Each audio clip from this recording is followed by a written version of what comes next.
এই জন্য বাপ একটা কথা বলি শোনেন, ভালো জিনিসগুলোকে একটু কাজে লাগাবার চেষ্টা করবেন। এটা জীবনের শেষ মাহফিল হতে পারে, দু চারবার হলেও তো দরুদ শরীফ পড়ার সুযোগ আমরা পাবো এখানে, কথা ঠিক কিনা ভুল বলে? দু চারবার হলেও তো কলেমা শরীফ পড়ার সুযোগ পাবো।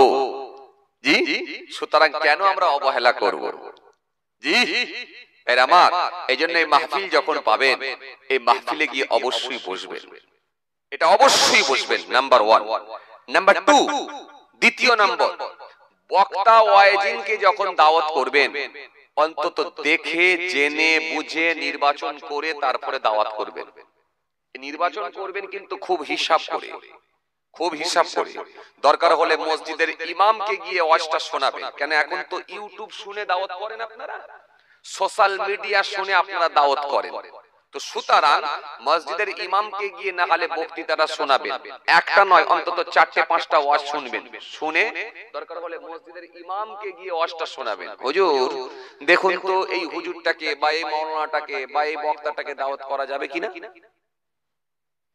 মসজিদের ইমামকে যদি শোনানো সম্ভব না হয়, অন্তত মসজিদের যারা মুসল্লি আছেন, যারা 5 ওয়াক্ত নামাজ পড়েন, যাদের মুখে দাঁড়িয়ে আছে, অন্তত এই মানুষগুলোকে দেখে জিজ্ঞাসা করবেন, খুব ঠান্ডা বেরেনে বুঝবেন, একদম যেন ছেঁড়া প্যান্ট, কানে দুল, লাল চুল, এদের পছন্দ মতো যেন হুজুর করতে যাবেন না, গুমরা হয়ে যাবেন, গুমরা হয়ে যাবেন। বক্তা ওয়াইজিন যা বেরিয়েছে না, তাদের তো ঈমান যাচ্ছেই, আরে আপনাদেরও ঈমান দেবে, শেষ শেষ করে দেবে।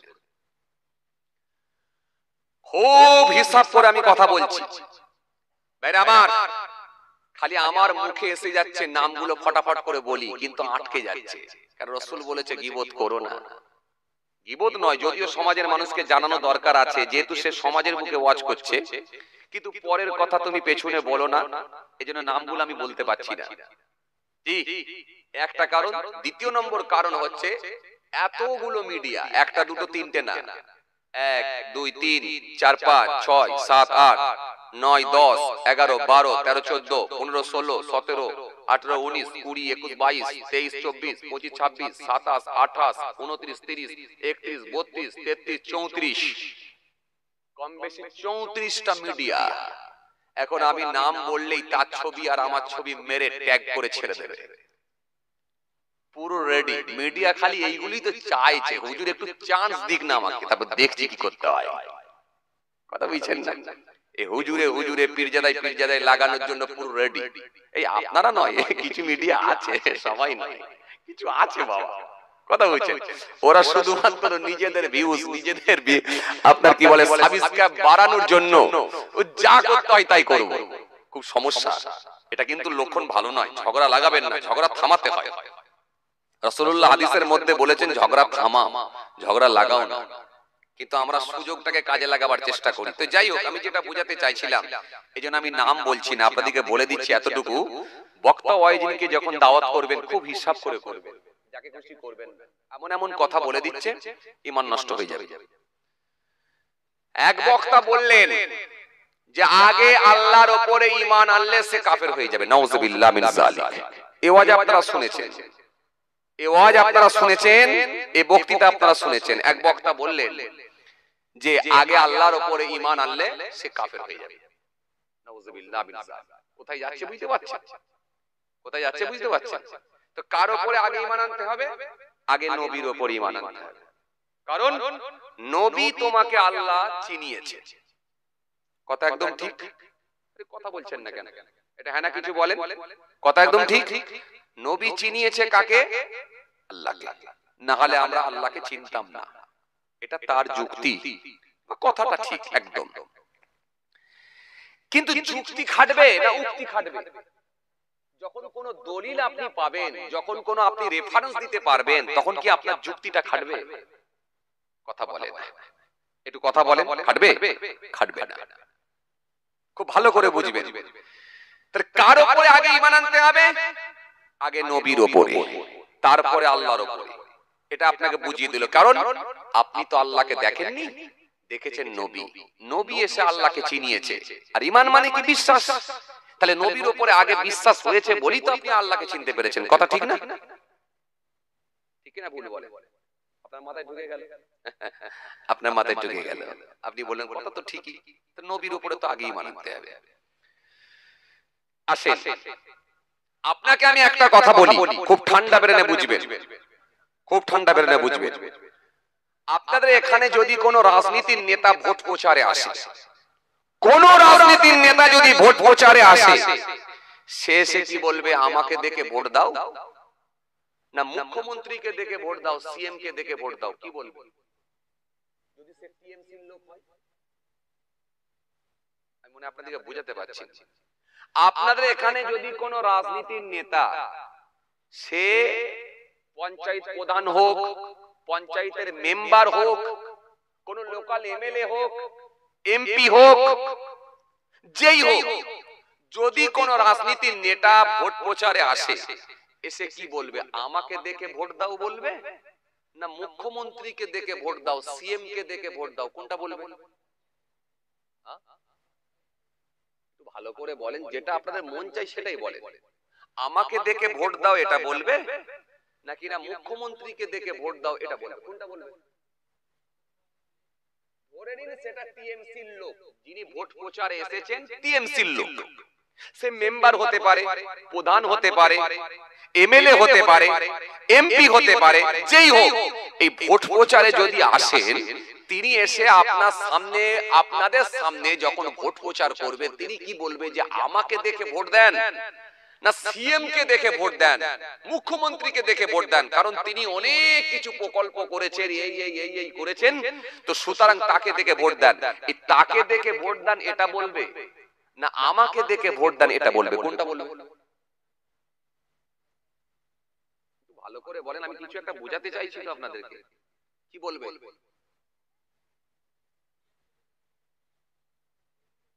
সিএম কে দেখে ভোট দেন বলবে এটা, না আমাকে দেখে ভোট দেন, আমি হচ্ছি এমএলএ, আমাকে দেখে ভোট দেন, এটা বলবে, কোনটা?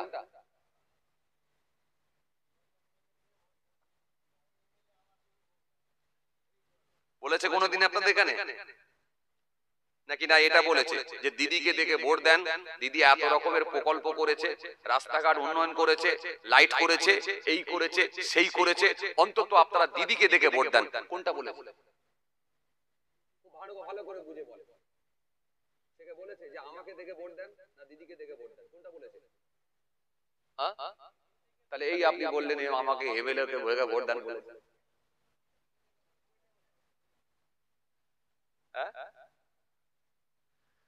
আসেন, তাহলে মুখ্যমন্ত্রী যদি টিএমসির লোক হয়, সে বলবে দিদিকে দেখে ভোট দেন, বা সিএম কে দেখে ভোট দেন, বা মুখ্যমন্ত্রীকে দেখে ভোট দেন।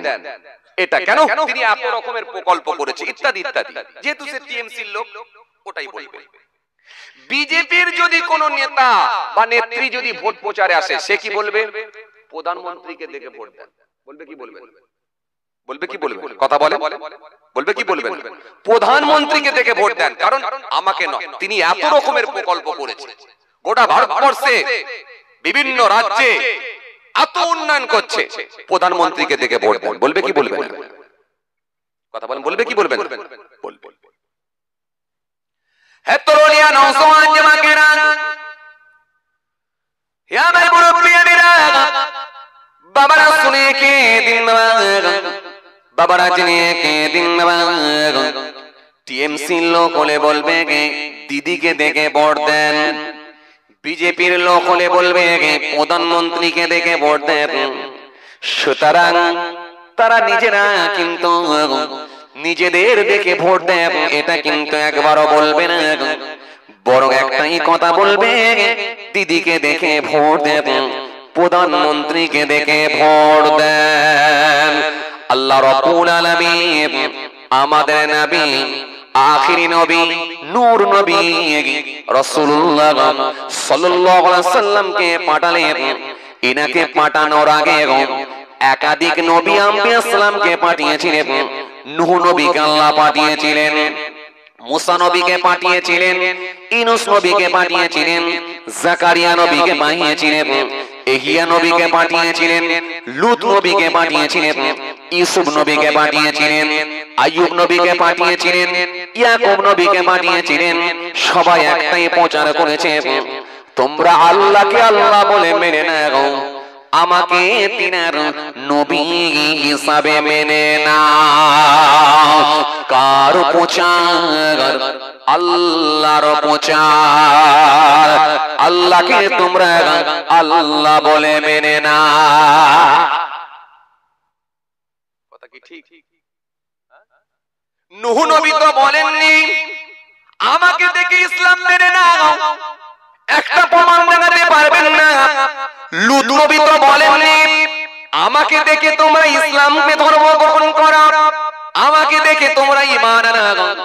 বরং এই কথাটা বলেননি অনুরূপ ভাবে আখিরি নবী, শেষ নবী হযরত নবী মুহাম্মদ মুস্তাফা সাল্লাল্লাহু আলাইহি সাল্লাম, তিনিও কিন্তু কোনোদিন বলেননি যে আমাকে দেখে তোমরা ঈমান আনো। বরং এটা বলেননি প্রত্যেকবার একই কথা, তোমরা আল্লাহকে আল্লাহ বলে মেনে নাও, তিনি হলেন স্রষ্টা সৃষ্টিকর্তা, আর আমি হলাম তিনার নবী আখিরি নবী হযরত নবী মুহাম্মদ মুস্তাফা সাল্লাল্লাহু আলাইহি সাল্লাম।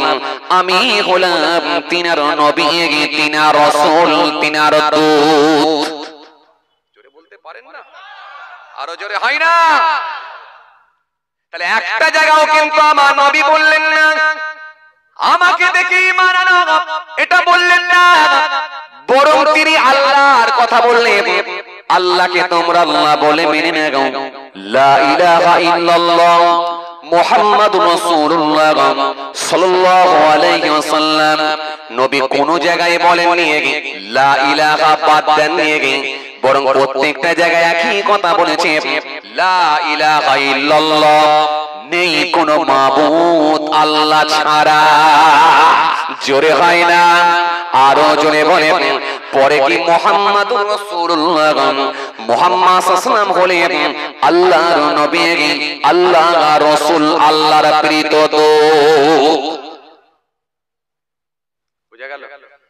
তাহলে নবীও কিন্তু একই কথা বলেছেন কি তোমরা আল্লাহকে আল্লাহ বলে মেনে নাও, আর আমি হলাম তিনার রাসূল, আমি হলাম তিনার পাঠানো দূত, সুতরাং আমাকে তোমরা নবী বলে মেনে নাও। সাফা পাহাড়ের উপরে উঠে আল্লাহ নবী সেই বার্তাই দিয়েছিলেন। আল্লাহ নবী সেই প্রচার প্রসারটাই করেছিলেন আল্লাহর কথা, কারণ তিনি আল্লাহর পাঠানো প্রতিনিধি। প্রতিনিধি কোনোদিন নিজেকে দেখে ভোট দাও এটা বলবে না, প্রতিনিধি কোনোদিন বলবে না আমাকে দেখে ঈমান আনো এটা বলবে না, কারণ তিনি এসেছেন আল্লাহর পাঠানো। সুতরাং আল্লাহর পাঠানো, আল্লাহর মনোনীত নবী, তিনি একটাই কথা বলবেন তোমরা আল্লাহকে আল্লাহ বলে মানো। তিনি হলেন স্রষ্টা, তিনি হলেন সৃষ্টিকর্তা, তিনি হলেন প্রভু। সেই স্রষ্টাকে তোমরা আল্লাহ বলে মেনে নাও, আল্লাহকে আল্লাহ বলে মেনে নাও, আর আমি হলাম তিনার রাসূল, আমাকে তোমরা নবী বলে মেনে নাও। জোরে বলবেন না? কথা ক্লিয়ার? কথা ক্লিয়ার? কারণ কোন জায়গায় আপনি দেখাতে পারবেন না। এইবারে আসেন, যুক্তি কখনো কাটবে না যদি আপনি দলিল দিতে পারেন। উক্তি যখন দিতে পারবেন তখন আপনার যুক্তি খাটবে না। এবারে আসেন আল্লাহ কি বলেছে কোরআনের মধ্যে একবার দেখি। আল্লাহ কোরআনের মধ্যে স্পষ্ট ঘোষণা দিলেন, ইয়া আইয়ুহাল্লাযীনা আমানু, হে ঈমানদারগণ, আমিনু বিল্লাহ, তোমরা আল্লাহর উপর ঈমান আনো। জোরে হবে না? আরো জোরে হয় না? এ কি আমার মুখের কথা মনে করছেন? আপনি কোরআন শরীফ খোলেন এক্ষুনি পেয়ে যাবেন। তাহলে কার উপরে ঈমান? জোরে বলো। আল্লাহর উপরে। আগে আল্লাহর উপরে ঈমান কে বললেন? আল্লাহ নিজে। যখন আপনি কোরআনের দলিল সরাসরি ভাবে মানতে পারবেন তখন কোন হাদিসও পর্যন্ত কোরআনের দলিলের কাছে খাটবে না। যদি আপনি কোরআনের দলিল পেয়ে যান তখন আপনি হাদিস দিয়েও কিন্তু বোঝাতে পারবেন না, কারণ কোরআনের দলিল হলো শ্রেষ্ঠ দলিল। ধরে নেন সাপোজ যদি আপনি হাদিস দিয়েও বোঝাতে যান, হাদিস দিয়েও বোঝাতে পারবেন না এই কথাটা যে আগে নবীর উপর ঈমান হবে তারপরে আল্লাহর উপর ঈমান, আল্লাহর উপরে আগে ঈমান আনলে সে বেঈমান হয়ে যাবে। এটা কিন্তু আপনি কখনো বোঝাতে পারবেন না। সাধারণ মানুষের মগজে যদি ঢুকে যায় তাহলে নবী আগে তারপরে আল্লাহ, তাহলে ঈমানটা কোথায় যাবে একবার বলেন? অথচ মৌলবী জুব্বা টুব্বা পরে ওয়াজ করছে আর শ্রোতাও বসে বসে শুনছে, বড় বক্তা পেয়েছি। আপনাকে কি বললাম দেখেন, আবার বলছি, আমার সঙ্গে কারোর রাগারাগি নেই, কারোর শত্রুতা নেই, কারোর সঙ্গে ঝগড়া নেই, কোনো বক্তার সঙ্গে ঝগড়া নেই, আলহামদুলিল্লাহ। কিন্তু আমি বাঁচাতে চাইছি জাতির ঈমান, জাতির ঈমান। আপনার মাথায় যদি এইটা ঢুকে যায় যে আগে নবী তারপরে আল্লাহ, নাউযুবিল্লাহ মিন যালিক, আপনার ঈমান চলে যাবে। আল্লাহ হলো স্রষ্টা, সৃষ্টিকর্তা, পরে হলো রাসূলুল্লাহ। তবে এইটা মনে রাখবেন, সমস্ত নবী আম্বিয়া সালামদের উপরে আমার নবীর সম্মান কিন্তু আল্লাহ বেশি বাড়িয়ে দিয়েছে। জোরে হবে না? আল্লাহর পরে দ্বিতীয় আসন, দ্বিতীয় স্থান, দ্বিতীয় জায়গা যদি কারোর জন্য করে দিয়ে থাকেন, সেটাই হলো আখিরি নবী, নবী মুস্তাফা সাল্লাল্লাহু আলাইহি ওয়াসাল্লাম। রাসূলুল্লাহর সম্মান আল্লাহর পরেই আমার নবীর জন্য আল্লাহ করে দিয়েছে। এইজন্য আরশের গায়ে আমার রাসূলুল্লাহর নাম দিয়েছেন।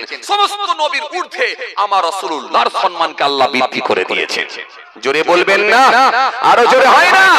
আরশের গায়ে আমার নবীর নাম লিখেছেন। আমার নবী দেখে বলে, আল্লাহ আরশের মতো মোতাবারক জায়গাতে এখানেও তুমি আমার নাম দিয়ে দিয়েছো। আমার আল্লাহ সেই সময় বলে, হাবিব শুধু আরশের মতো জায়গায় নয়, মেরা আরশ में तेरा नाम, खतीब के खुतबे में तेरा नाम, मुहद्दिस का हदीस में तेरा नाम, मुफस्सिर के तफसीर में तेरा नाम, कुरान का हर पारे में तेरा नाम, मुकर्रर के तकरीर में तेरा नाम, मस्जिद के बीरार में तेरा नाम, यहाँ तक के मोहब्बत जहाँ होगा मेरा नाम वहाँ होगा तेरा नाम। ए আমার হাবিব, এ আমার বন্ধু, এ আমার দোস্ত, শোনো, পৃথিবীর জমিনে যখন আমার বান্দারা আজান দেবে, আমি আল্লাহর নাম পেলেই পাশাপাশি তোমার নামও পাবে। জোরে বলবেন না? আরো জোরে বলবে না? যে আজানে আপনার নাম নাই, সেই আজান আমার কাছে আসবে নাই। পৃথিবীর জমিনে আমার বান্দারা যখন কলেমা শরীফ পাবে, আমি আল্লাহর নাম পেলেই আপনারও নাম পেয়ে যাবে। জোরে বলবেন না? যে কলেমায় আপনার নাম নাই, সেই কলেমা আমার কাছে আসবে নাই। সুতরাং লা ইলাহা ইল্লাল্লাহ বললে মুহাম্মাদুর রাসূলুল্লাহ সাল্লাল্লাহু আলাইহি ওয়াসাল্লাম এটা বলতে হবে, কারণ যে কলেমায় নবীর নাম নাই, সে কলেমা আল্লাহর কাছে পৌঁছাবে নাই। তা বলে লা ইলাহা ইল্লাল্লাহর উপরে আপনি একে তুলে দিলেও কিন্তু হবে নাই। সুতরাং আল্লাহর পরে দ্বিতীয় স্থান, দ্বিতীয় আসন আমার রাসূলুল্লাহর জন্য করে দিয়েছেন। কিন্তু মনে রাখবেন, আপনি নবীর সম্মান বাড়াতে গিয়ে আল্লাহর উপরে তুলে দেবেন, এটাও কিন্তু ঈমানের জন্য খাতরা হয়ে যাবে। আর নবীর সম্মান নামাতে নামাতে নামাতে নামাতে সাধারণ মানুষের সঙ্গে মিলিয়ে দেবেন, এটাও আপনার জন্য ঈমানের খাতরা হয়ে যাবে। কথা কিছু বুঝতে পারছেন কথা? কিন্তু এ মৌলবী এখন বুঝাতে চাইছে যে আগে আল্লাহর উপরে ঈমান নয়, আগে নবীর উপরে ঈমান। কোথায় যাচ্ছে? এই জন্য আল্লাহ রাব্বুল আলামিন কোরআনে কারীমের মধ্যে বললেন, ইয়া আইয়ুহাল্লাযীনা আমানু, হে ঈমানদারগণ, আমিনু বিল্লাহ, তোমরা আল্লাহর উপরে ঈমান আনো। জোরে বলতে পারেননি? আরো জোরে হয় না? কার উপরে ঈমান? আল্লাহর উপরে ঈমান। আমিনু বিল্লাহি ওয়া রাসূলিহি, এবং রাসূলুল্লাহর উপরে ঈমান আনা। তাহলে আগে কার উপরে? জোরে বলো। আল্লাহর উপরে। দ্বিতীয় নাম্বার এখানে আল্লাহ কার কথা দিলেন? তার হাবিবুল্লাহর কথাই দিয়ে দিলেন। খুব ঠান্ডা বেরেনে বুঝবেন। আর এটাই হলো আপনার ইসলামের যে বুনিয়াদ, তার মধ্যে ইসলামের যে 5টা স্তম্ভ আছে, তার মধ্যে নাম্বার 1 সেটা হলো ঈমান। এই জায়গায় যদি আপনার গোলমাল হয়ে যায়, যদি ভুল বশত কোনো কারণ বশত যদি ধারণা খারাপ হয়ে যায়, তাহলে ঈমান চলে যাবে। আর আল্লাহর কসম, আমলের যদি পাহাড় থাকে, আমলের যদি পাহাড় থাকে, যদি ঈমানের জায়গায় যদি আপনি অ্যাক্টিভ না হন, এই বিশ্বাসের জায়গায় যদি গন্ডগোল হয়ে থাকে, যদি ঈমান চলে যায়, আপনি নাজাত পাবেন না, নাজাত পাবেন না, নাজাত পাবেন না। কেন? শর্ত হলো ঈমান। কথা কিছু বুঝতে পারছেন? আমি আপনার ঈমানের জন্য বলছি, জাতি ঈমান নষ্ট করে দেবেন না। শুরুতে আমি বলেছিলাম কি, এমন কোন মৌলবীকে নিয়ে আসবেন না যারা সমাজের বুকে বিভ্রান্ত, মানুষের মধ্যে এমন আলোচনা করছে মানুষ বিভ্রান্তির মধ্যে পড়ে যাচ্ছে।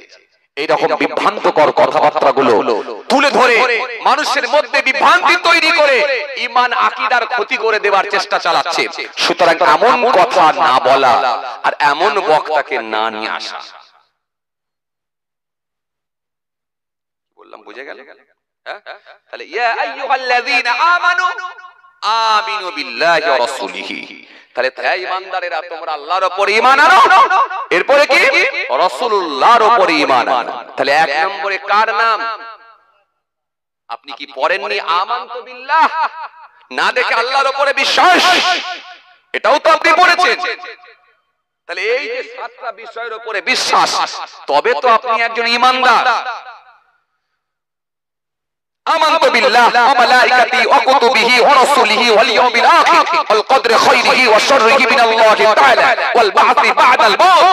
এই বিশ্বাসের নাম তো ঈমান। কোরআন শরীফের মধ্যে আল্লাহ কি বললেন? তোমরা না দেখে আল্লাহর উপর ঈমান আনো, এরপরে রাসূলুল্লাহর উপর ঈমান আনো। আমানু বিল্লাহ ওয়া রাসূলিহি ওয়াল কিতাবিল্লাযী নাযালা আলা রাসূলিহি, ওই কিতাবের উপর ঈমান আনো যে কিতাবটা আমার রাসূলুল্লাহর উপরে নাজিল করা হয়েছে। সেটা কোন কিতাব? এরা মনে হয় কথা বোঝে না। কোন কিতাব? জোরে বলেন। কোরআন শরীফ। এই কোরআন শরীফটাও আল্লাহর পাঠানো কালাম, কালামুল্লাহ কোরআন শরীফ। এটাও বিশ্বাস করতে হবে, এটাও ঈমান। খুব ঠান্ডা বেরেনে বুঝবেন, খুব ঠান্ডা বেরেনে বুঝবেন। যদি এই কোরআন শরীফের উপরে বিশ্বাস না থাকে তাহলে কিন্তু আপনার ঈমান চলে যাবে। এক বক্তা, আমি কালকে ক্যাসেট শুনছিলাম, এক বক্তা বলছে আমি কিচ্ছু চিনিনি, কিচ্ছু চিনিনি, নবী হলেন আমার ঈমান, বাকি আমার কিছু লাগবে না। নাউযুবিল্লাহ মিন যালিক। এতো কিন্তু ঈমান চলে যাবে, চলে যাবে। নবী আপনার জন্য ঈমান, এটা একদম ঠিক। কিন্তু আল্লাহ যেগুলোর, যে জিনিসগুলোর উপরে, যে বিষয়গুলোর উপরে বিশ্বাস রাখার কথা, আল্লাহ বিশ্বাস স্থাপন করার কথা বলা হয়েছে, বিশ্বাস করার কথা আল্লাহ নির্দেশ করেছেন, সেগুলোর প্রতি আপনাকে বিশ্বাস করতে হবে। এটা আল্লাহর নির্দেশ। রাসূলুল্লাহ আপনার উপর ঈমান, কিন্তু কোরআন শরীফের উপর আপনাকে বিশ্বাস রাখতে হবে। এটা আল্লাহরই পাঠানো কালাম, কালামুল্লাহ কোরআন শরীফ। এর উপরে বিশ্বাস না থাকলে আপনার ঈমান চলে যাবে। ইয়া আইয়ুহাল্লাযীনা আমানু আমিনু বিল্লাহি ওয়া রাসূলিহি ওয়াল কিতাবিল্লাযী নাযালা আলা রাসূলিহি ওয়াল কিতাবিল্লাযী আনজালা মিন ক্বাব। ওই কিতাবগুলোর উপরে ঈমান আনো যে কিতাবগুলো পূর্বের মানুষগুলোর কাছে পাঠানো হয়েছিল। সেগুলো কোন কিতাব?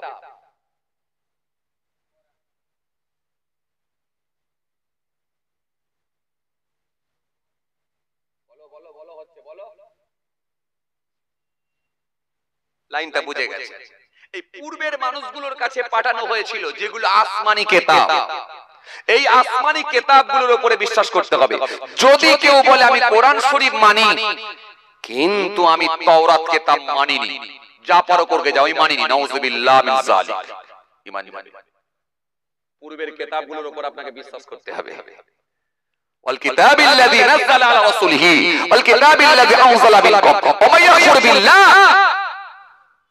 আর যদি কেউ আল্লাহকে অস্বীকার করে, আর কি ওমায়াকুর বিল্লাহ ওয়া মালাইকাতিহি, মালায়েকা ফেরেশতাদেরকে অস্বীকার করে, ওয়া মালাইকাতিহি ওয়া কুতুবিহি, কিতাবসমূহগুলোকে অস্বীকার করে, ওয়া কুতুবিহি ওয়া রাসূলিহি, নবী আম্বিয়া সালামদেরকে, রাসূলদেরকে অস্বীকার করে, ওয়া রাসূলিহি ওয়াল ইয়াউমিল আখির, পরকালকে অস্বীকার করে, ফাকাদ দাল্লা দালালান বাঈদ, অবশ্যই পথভ্রষ্ট হলো, অবশ্যই গোমরাহ হয়ে গেল। কথা কিছু বুঝতে পারছেন? এখন বক্তা বেরিয়েছে, খুব বুঝবেন, খুব বুঝবেন। আপনারা সাধারণ মানুষ, আপনারা বুঝতে পারবেন না। কিয়াম নিয়ে এখন ঝামেলা চলছে, কিয়াম নিয়ে, কিয়াম নিয়ে ঝামেলা চলছে। এখন কিয়াম করব কি করব না সেটা তো আলাদা কথা। আমার দাদা হুজুর পীর কেবলা রাহমাতুল্লাহ আলাইহি তিনি বলেছেন, যেখানে হয় সেখানে করো, যেখানে হয় না সেখানে করো না। কিয়াম নিয়ে কিন্তু ঝগড়া করো না, এটা মুস্তাহসান জায়েজ, করলে ভালো, সওয়াব আছে, না করলে গুনাহ নাই। ইয়া আইয়ুহাল্লাযীনা আমানু সাল্লু আলাইহি ওয়া সাল্লিমু তাসলিমা। হে ঈমানদারেরা, তোমরা দরুদ পড়ো এবং সালাম পাঠ করো তাসলিমা, আদবের সঙ্গে। এই আদবের সঙ্গে যদি করতে হয়, আমরা একটু দাঁড়িয়ে করি তাজিমের দিকে লক্ষ্য করে। কেউ যদি বলে আমি অতটা তাজিম করব না, সেটা তার ব্যক্তিগত ব্যাপার। কেউ যদি বলে আমি বসে বসে করব, সেটা তার ব্যক্তিগত ব্যাপার। কিন্তু আল্লাহ বলেন তাসলিমা, আদবের সঙ্গে।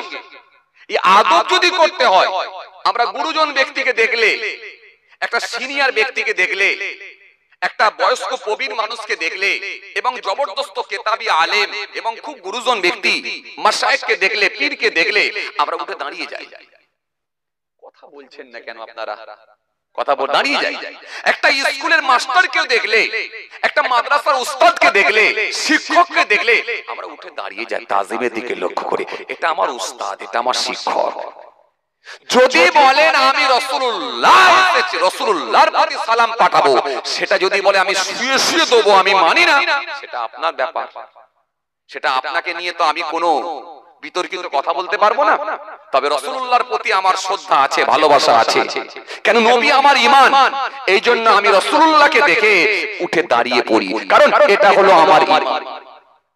এটা হলো আমার, জোরে বলো, ঈমান। নবী আমার ঈমান। রাসূলুল্লাহকে ভালোবেসে যখন সালাম পাঠাচ্ছি, আপনি পাঠাবেন কি পাঠাবেন না সেটা তো আপনার ব্যাপার। আপনি সালাম দেবেন কি দেবেন না সেটা আপনার ব্যাপার। কিন্তু ইসাল্লিমু তাসলিমা, আদবের সঙ্গে আল্লাহ বলেছে করো। এই আদবের সঙ্গে যদি করতে হয়, আদবটা কেমন করে হবে, কেমন করে দেখাবেন, সেটা আপনার ব্যাপার। আপনি যদি মনে করেন শুয়ে শুয়ে আদব দেখানো যায়, দিতে পারেন। আপনি যদি বলেন বসে বসে আদব দেখানো যেতে পারে, দিতে পারেন। কিন্তু আমার কাছে আদব হচ্ছে আমি দাঁড়িয়ে দাঁড়িয়ে আমার রাসূলুল্লাহকে সালাম দিই।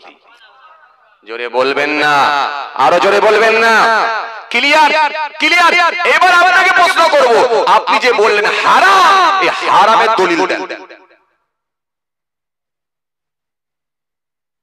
হারামটা আপনি কোথা থেকে পেয়েছেন? দলিল দেন। আপনাকে কোরআন থেকে দলিল দিতে হবে, না হয় হাদিস থেকে আপনাকে দলিল দিতে হবে, প্রমাণ করতে হবে। কোরআনে যদি না পান, ব্যাখ্যায় আসবেন, হাদিসে আসবেন, হাদিস থেকে আপনাকে প্রমাণ করতে হবে হারাম। পারবেন না। মদ খাওয়া সম্পর্কে আল্লাহ রাব্বুল আলামিন কোরআনের মধ্যে বলে দিয়েছেন হারাম, মদ খেও না। মদ খাওয়া সম্পর্কে আল্লাহ দলিল দিয়েছেন, কোরআনের মধ্যে দলিল এসেছে হারাম।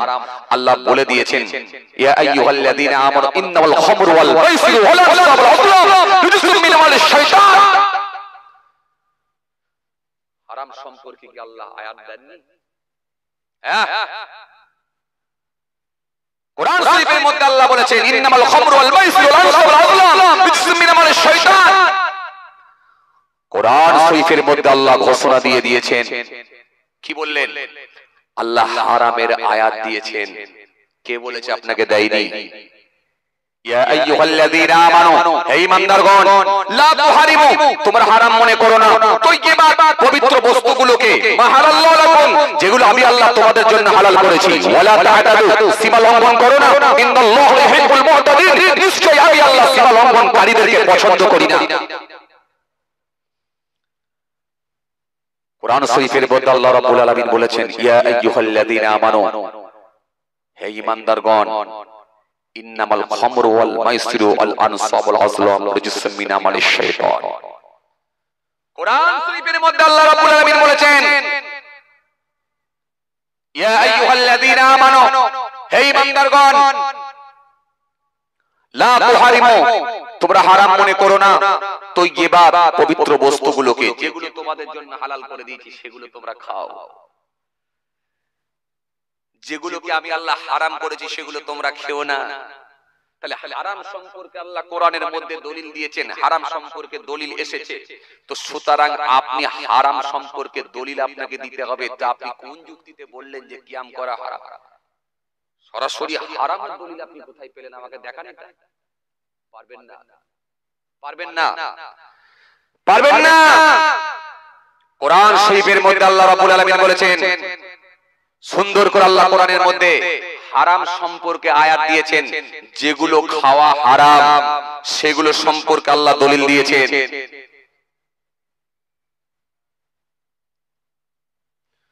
তো আপনি কোথা থেকে পেলেন? সুতরাং আপনি হারাম বলবেন, এটা আপনাকেও ভাবনা চিন্তা করে বলা দরকার ছিল। এবার আপনাকে একটা কথা বলি, ভালো করে শোনেন। যদি কেউ না করে আলাদা কথা, কিন্তু যদি কেউ করে তাকে আপনি বারণ করার অধিকার কিন্তু ইসলাম আপনাকে দেয় না। খুব ভালো করে বুঝবেন, দাড়ি রাখা সুন্নাত, সুন্নাত আপনি করতে পারেননি এর জন্য আপনি ব্যথিত হবেন। খুব ভালো করে বুঝবেন, আপনি রাখতে পারেননি, করতে পারেননি এর জন্য আপনি ব্যথিত হবেন, আপনি দুঃখ প্রকাশ করবেন যে ভাই আমি পারিনি, আমি পারিনি, আমারও করা দরকার ছিল। কিন্তু আপনার পাড়ার একটা ছেলে দাড়ি রেখেছে, সে হায়দ্রাবাদে থাকে কি দিল্লিতে থাকে কি বোম্বাইয়ে থাকে, মুখে দাড়ি রেখেছে। সৌবতে মানুষ চেঞ্জ হয়, সৌবতে মানুষ চেঞ্জ হয়।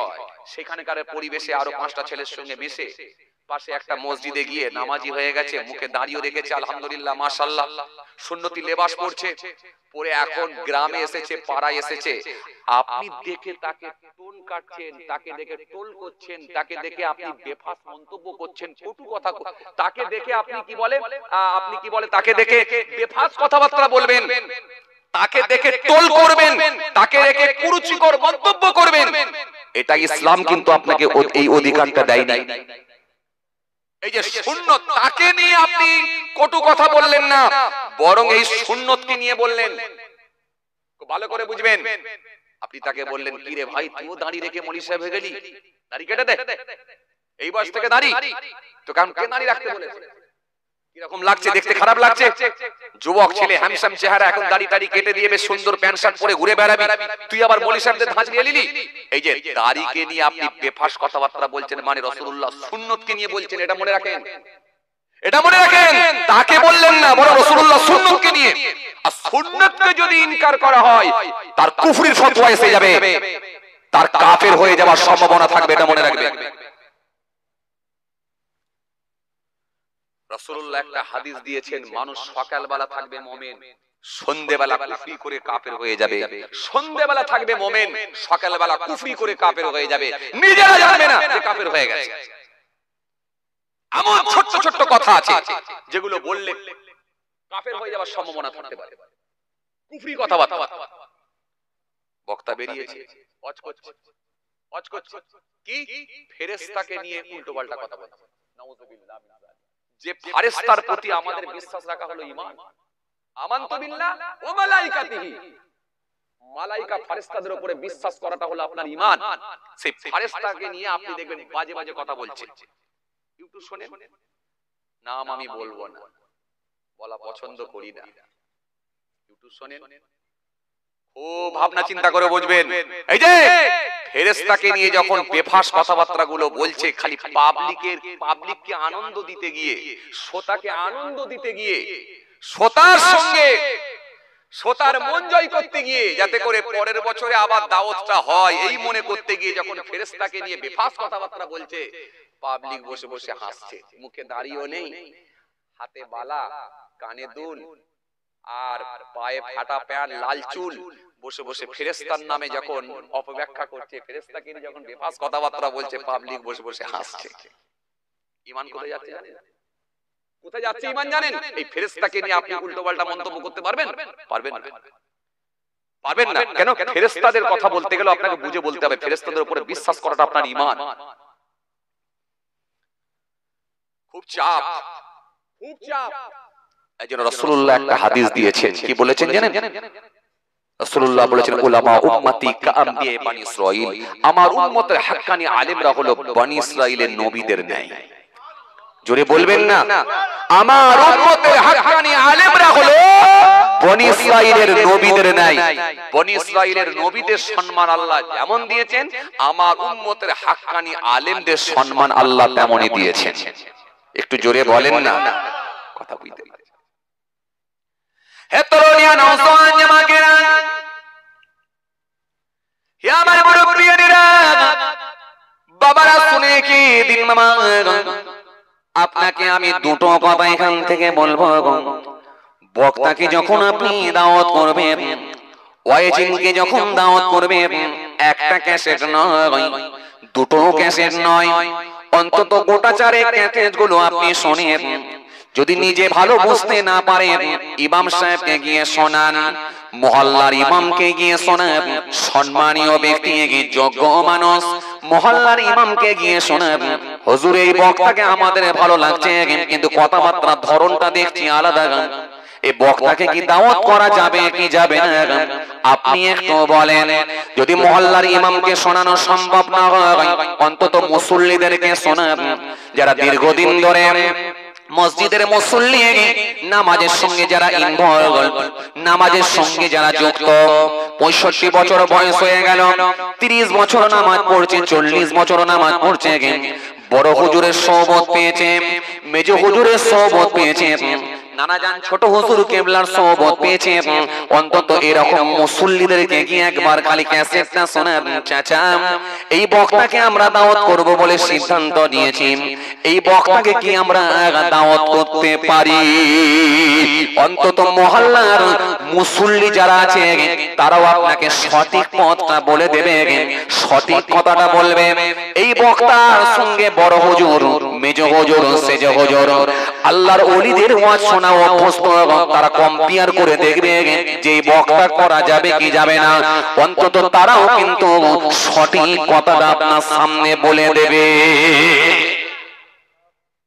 কারণ সে হয়তো আলেম না হতে পারে, কিন্তু আল্লাহর ওলিদের সোহবতে বসেছে, সে হয়তো হাক্কানি আলেমদের পাশে গিয়ে বসেছে, সে অন্তত আপনাকে সঠিক বার্তাটা দিতে পারবে যে বাবু এই বক্তা এইরকম কথাবার্তা, এইরকম কথাবার্তা, এইরকম ধরনের কথাবার্তা কোনোদিন শুনিনি, বাবা এই বক্তা নিয়ে শুনি, তোমাকে ভুল মেসেজ দেবে, তোমার ঈমান আমলের ক্ষতি করবে, অন্তত সে আপনাকে জানাবে।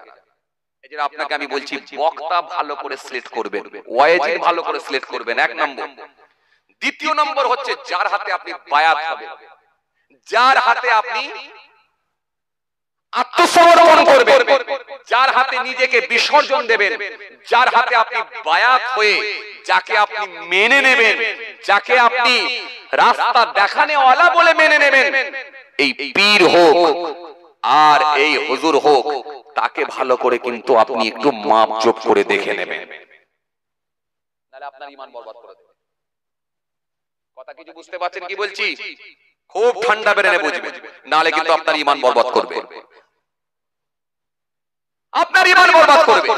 হাক্কানি আলেমের সম্মান আল্লাহর নবী বলেছেন, কত আল্লাহ দিয়েছে জানেন? মান যারা আলিমান ফাকান্নামা যারানি, মান সাফা আলিমান ফাকান্নামা সাফানি, মান জালাসা আলিমান ফাকান্নামা জালাসানি।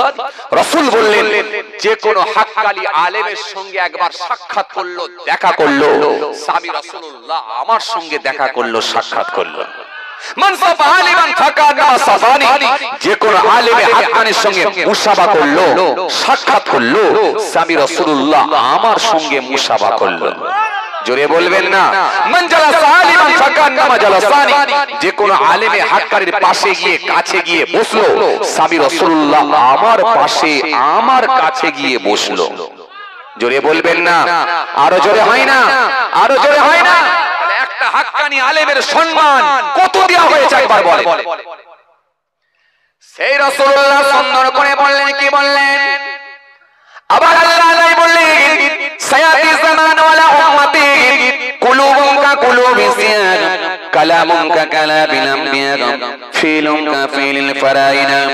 আল্লাহ নবী সুন্দর করে বললেন অতি সত্তর মানুষের সম্মুখে এমন একটা জামানা আসবে, আমি রাসূলুল্লাহ বলি এমন কিছু আলেম বার হবে যাদের সঙ্গে মনে রেখে দিও, আমি রাসূলুল্লাহ বলি তাদের কথাগুলো হবে মিষ্টি মিষ্টি, কাজগুলো হবে ফেরাউন নমরুদ সাদ্দাতের মতো, আর অন্তরগুলো হবে নেকড়ে বাঘের মতো। ওরা দেখবো এখানে গিয়ে মিষ্টি মিষ্টি কথা বলবে, পাবলিককে বড় ভালো লাগবে, কিন্তু এমন একটা কথা বলে দিয়ে যাবে যতগুলো মানুষ শুনবে সেই কথাটা যদি বিশ্বাস করে নেয় তার ঈমান চলে যাবে। এদের কাজগুলো হবে ফেরাউন নমরুদ সাদ্দাতের মতো, কালামুন কা কালামিল আম্বিয়া, কথাগুলো হবে আমি রাসূলুল্লাহর মতো, আমি নবীর মতো। ওদের কথাগুলো হবে কিন্তু কাজগুলো হবে ফেরাউন নমরুদ সাদ্দাতের মতো, আর অন্তরগুলো হবে নেকড়ে বাঘের মতো।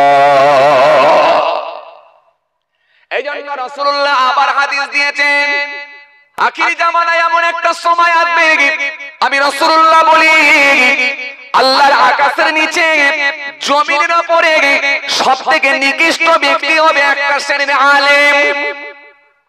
এরা হবে সমাজের বুকের আলেম, সমাজের মানুষ তাকে আলেম বলে মাওলানা বলে সম্মান দেবে, কিন্তু আল্লাহর আকাশের নিচে জমিনের উপরে সবথেকে নিকৃষ্ট ব্যক্তি হবে সেই বক্তা আলেম।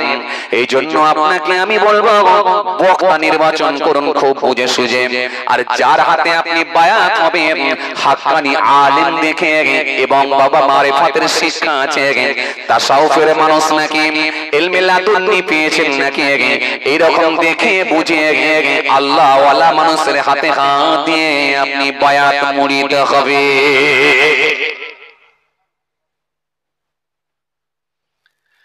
কিতাবের মধ্যে পাওয়া যায় হযরত বড় পীর আব্দুল কাদের জিলানী রাহমাতুল্লাহ আলাইহি হুজুরের নামটা কি আপনারা শুনেছেন?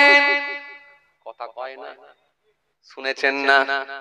বড় পীর বড় পীর বড় পীর নাম কি আপনারা শুনেছেন? কেউ শুনেননি? হায় হায় শুনেছেন? বড় পীরকে যদি আমরা পীর বলি, কিছু মৌলবীর আবার দেখবেন গায়েতে অ্যালার্জি ফুটে যায়, আছে না নাই? এরা আবার বলে পীর মানা যাবে না, এক সমস্যা, খুব সমস্যা। আরে আমরা যাকে তাকে পীর বলি না, যে মানুষটা মাজারে থাকে দরগাহে থাকে, যিনি নামাজ পড়ে না, যিনি রোজা রাখে না, মুখে দাড়ি রাখে না, বড় বড় পেছনে চুল লেগেছে, বছরে একবার করে গোসল করে নাকি তাও সন্দেহ আছে, যার দাঁড়ির থেকে মোজগুলো বড়, টর্চ লাইট মারলেও দাঁত দেখা যায় না, বলো এই মানুষগুলোকে আমরা কখনো পীর বলি না। খাজা বাবার দরবারে কিছু ভণ্ড আছে দেখবেন, ভণ্ডগুলোকে আমরা পীর বলি না, কিন্তু আমরা পীর বলি আল্লাহর ওলি খাজা গরিবে নওয়াজকে। সুতরাং আল্লাহওয়ালা মানুষগুলোকে আমরা পীর বলি, কিন্তু কিছু মানুষ আছে দেখবে তাদের চুলকুনি শুরু হয়ে যায় পীরের নাম শুনলে, মাঝে মাঝে আপনাদেরকে চ্যালেঞ্জ ছুড়ে দেয়, পীর পীর পীর পীর করো। পীর কোথায় আছে একবার বলো? কোরআনের মধ্যে যদি পীর দেখাতে পারো তোমাকে আমি 40,000 টাকা 50,000 টাকা পুরস্কার দেব, এরকম একটা চ্যালেঞ্জ ছুড়ে দেয়। আপনি সেই সময় চ্যালেঞ্জের মোকাবেলায় আসতে পারেননি, চিন্তিত হয়ে পড়েন, আসলে এত বড় যখন চ্যালেঞ্জ দিচ্ছে নিশ্চিতভাবে তাহলে মনে হয় কোরআনের ভেতরে নাই, আপনি চিন্তিত হয়ে পড়েন। এই জন্য আপনাকে বলবো ভালো করে শোনেন, কোরআনের ভেতরে যেমন পীর নাই আপনি ঘাবড়ে যাবার কারণ নাই, আপনিও তাকে চ্যালেঞ্জ ছুড়ে দেন, কোরআনের ভেতরে পীর নাই, কোরআনের ভেতরে কোথায় নামাজ আছে আমাকে দেখাও। যদি তুমি নামাজ দেখাতে পারো তোমার থেকে আমি বেশি দেব, তোমাকে 75,000 টাকা দেব, 75,000 টাকা দেব তোমার থেকে বেশি। বলো কোরআনের ভেতরে কোথায় নামাজ আছে দেখাও। ও দেখবেন নামাজ দেখাতে পারবে না। আসলে পীর কথাটা হলো আরবি কথা নয়, এটা আরবি কথা নয়, কোরআনের ভাষা হলো আরবি, আর পীর শব্দটা হলো ফার্সি শব্দ। যেমন কোরআনের ভেতরে পীর নাই, কোরআনের ভেতরে নামাজ নাই, যেমন কোরআনের ভেতরে পীর নাই, কোরআনের ভেতরেও কিন্তু রোজা নাই। আসলে কোরআনের মধ্যে তাহলে কি আছে? কোরআনের মধ্যে আছে সালাত, সালাত নামাজ কায়েম করো, নামাজ কায়েম করো, সালাত সালাত সালাত কায়েম করো, অনেক আয়াত আল্লাহ দিয়েছে। এইজন্য কিন্তু আমরা সালাত বলাই অভ্যস্ত নই, কিন্তু আমরা ফারসিতে বলা হয় কি নামাজ। এই নামাজ বলাই আমরা অভ্যস্ত। আসলে কিন্তু ফারসি কথা যদি কোরআনের মধ্যে খোঁজেন কোথায় আপনি পাবেন? ইংরেজি ভার্সন আলাদা, আরবি ভার্সন আলাদা, আরবি ভাষা আলাদা, বাংলা ভাষা আলাদা। ও বাবাজি, প্রত্যেকটা ভাষা আলাদা আছে, কিন্তু কোরআনের মধ্যে যদি আপনি খোঁজেন কোথায় পাবেন? এটা হলো আরবি ভাষা। আরবিতে কখনো কোরআনের মধ্যে আপনি পাবেন না পীর। এইজন্য কোরআনের মধ্যে আপনি পাবেন না আপনি সব পাবেন না আপনি নামাজ। কোরআনের মধ্যেও পাবেন না আপনি রোজা। আপনি রোজাও পাবেন না কোরআনের মধ্যে। কোরআনের মধ্যে আপনি পাবেন সিয়াম, রোজা, কিন্তু রোজা হলো ফারসি কথা। ফারসিতে বলা হয় রোজা, আর কোরআনের ভাষায় বলা হয় সিয়াম। ফারসিতে বলা হয় নামাজ, কোরআনের ভাষায় বলা হয় সালাত। ফারসিতে বলা হয় পীর, কোরআনের ভাষায় বলা হয় মুর্শিদ। জোরে বলবেন না? আর জোরে বলেন। পীর মানে কি? পীর মানে হলো বুড়ো, বুজুর্গ, বুড়ো বুড়ো। আসলে পীর নিয়ে এত জ্বলন হওয়ার কোনো দরকার নাই। আমরা যাকে তাকে পীর বলি না, আমরা বড় পীরের মতো মানুষকে আমরা পীর বলি। খাজা গরিবে নওয়াজের মতো মানুষকে আমরা পীর বলি। বসিরাত আল্লামা রুহুল আমিন হুজুরের মতো মানুষকে আমরা পীর বলি। ফুরফুরা শরীফ মুজাদ্দিদ জামান আমির শরিয়ত দাদা হুজুর কেবলার মানুষের মতো মানুষকে আমরা পীর বলি। যিনাকে আল্লাহ জাহিরি আলেম এবং জাহিরি ইলম, বাতিনি ইলম, দুই ইলমের আল্লাহ রাব্বুল আলামিন পারদর্শী করেছিলেন। তিনি হলেন ফুরফুরা পীর আবু বকর সিদ্দিকী। আর জোরে বলেন, আর জোরে বলেন। কাইয়ুমুস জামান বড় হুজুর কেবলা, মুফতি আযম মেজলা হুজুর কেবলা, মারিফাতের ভান্ডার সেজলা হুজুর কেবলা, নো হুজুর কেবলা, নানাজান ছোট হুজুর কেবলা, বর্তমান হুজুর কেবলারা যারা আছেন, আল্লাহর যারা ওলি হয়ে গেছে, তিনাদের কি তো আমরা পীর বলে মানি। যাদেরকে আল্লাহ জাহিরি এবং বাতিনি আল্লাহ দুই ইলম দিয়ে যাদেরকে ইলমে লাদুন্নি দান করেছে, তারাই তো আল্লাহর ওলি হয়ে গেছেন। আর জোরে বলেন, আর জোরে বলেন। এইজন্য আপনাদেরকে আমি বললাম কি, যার হাতে হাত দিয়ে আপনি ঈমান আমল বরবাদ করবেন না।